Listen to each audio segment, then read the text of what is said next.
D'abord portée par des résultats d'entreprise moins mauvais qu'attendu, la Bourse de Paris a finalement effacé ses gains en début d'après-midi après la publication des chiffres du chômage américain.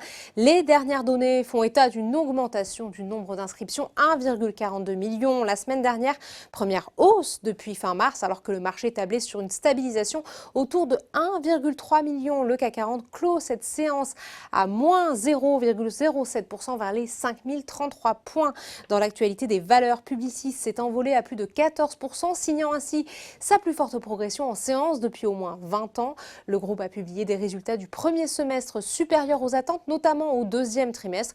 Publicis fait ainsi état d'une baisse en données organiques de 13% de ses revenus, alors que le consensus tablait sur une chute de 20%. Après avoir été malmené hier suite à la publication des résultats de Valeo, le secteur automobile, à l'exception de Plasticonium, profite des perspectives données par Daimler pour le deuxième trimestre.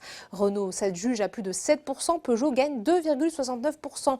Worldline est également bien orienté, plus 4,11% après avoir confirmé ses prévisions de reprise de l'activité et son calendrier concernant le rachat d'Ingenico, tout comme Pernod Ricard qui gagne 2,46%, conséquence de la révision à la hausse de sa prévision de résultats opérationnels courants annuels.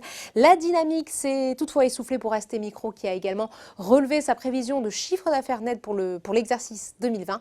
Le titre perd 0,37%. Parmi les baisses du jour, Dassault Systèmes et Lanterne Rouge du CAC 40 et cèdent 3,78% après la publication d'un chiffre d'affaires légèrement inférieur aux attentes.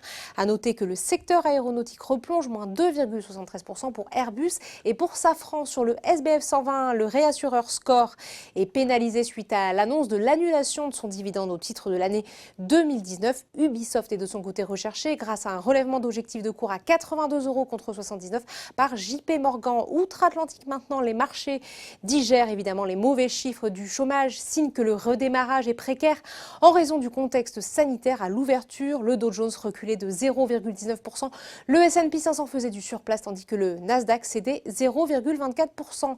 Voilà, c'est tout pour ce soir. N'oubliez pas, toute l'actualité économique et financière est sur Boursorama.